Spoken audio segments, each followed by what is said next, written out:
അവനാത്മാവെ അഗ്നിനാളമായി അഭിഷേകാഗ്നിയായി എഴുന്നള്ളുക. വരിക,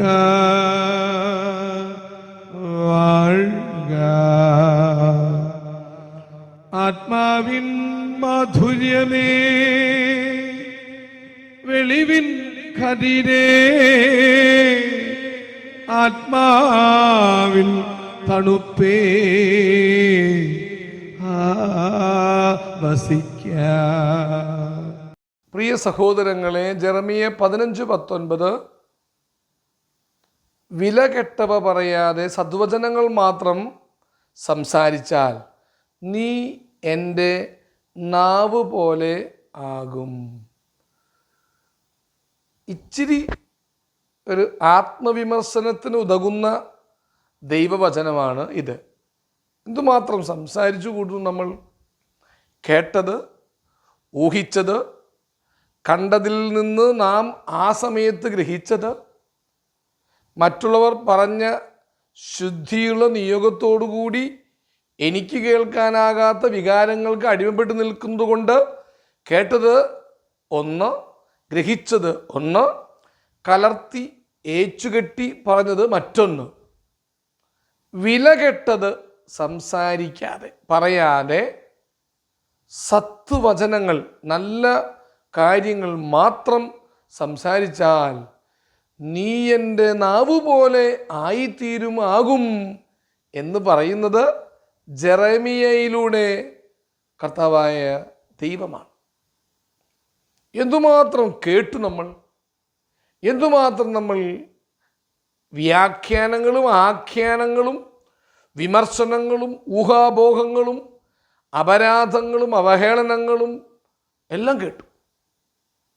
ഈ കേട്ടതിൽ എന്തുമാത്രം ഇങ്ങനെ അരിച്ചരിച്ചരിച്ചെടുത്ത് കഴിഞ്ഞാൽ അവസാനം വളരെ തുച്ഛം ഗ്രാം മാത്രമേ സ്വർണ്ണമുള്ളോ, നല്ലതുള്ളോ, സത്യമുള്ളോ.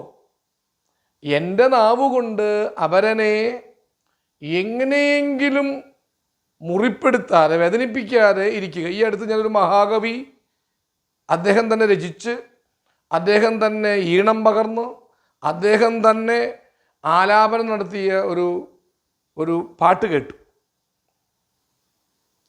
കാര്യങ്ങളിലേക്ക് എന്തെങ്കിലും നന്മ ഉതകുന്നതോ നന്മ പുറപ്പെടുവിക്കാവുന്നതോ ആയ ഒന്നുമില്ലാത്ത ഒരു കാവ്യാത്മകത അദ്ദേഹത്തിന് ഇണങ്ങിയത് ആളങ്ങനെ രചിച്ച് ഇണം പകർന്ന് ആലപിച്ച് അനേകം കാതുകളെ ആകർഷിച്ചു.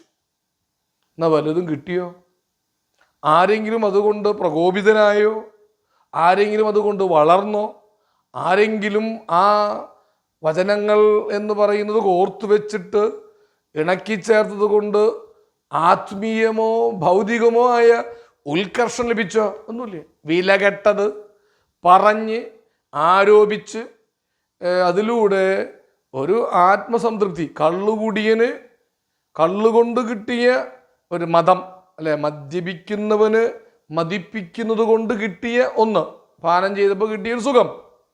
ഇതുപോലെ നമ്മുടെ ചെറുതും വലുതുമായ സൃഷ്ടിക്കപ്പെടുന്നതോ അനുഭവിക്കുന്നതുമായ വേദികളിൽ നാം നന്മയ്ക്ക് പകരം തിന്മ വിതയ്ക്കുന്ന വാഗ്ധോരണികൾ മുഴക്കരുത്.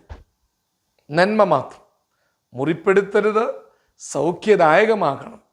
നിരാശപ്പെടുത്തരുത്, പ്രത്യാശഭരിതമാകണം. ഇരുട്ട് പകരരുത്, വെളിച്ചത്തിലേക്ക് നയിക്കുന്നത് ആകണം.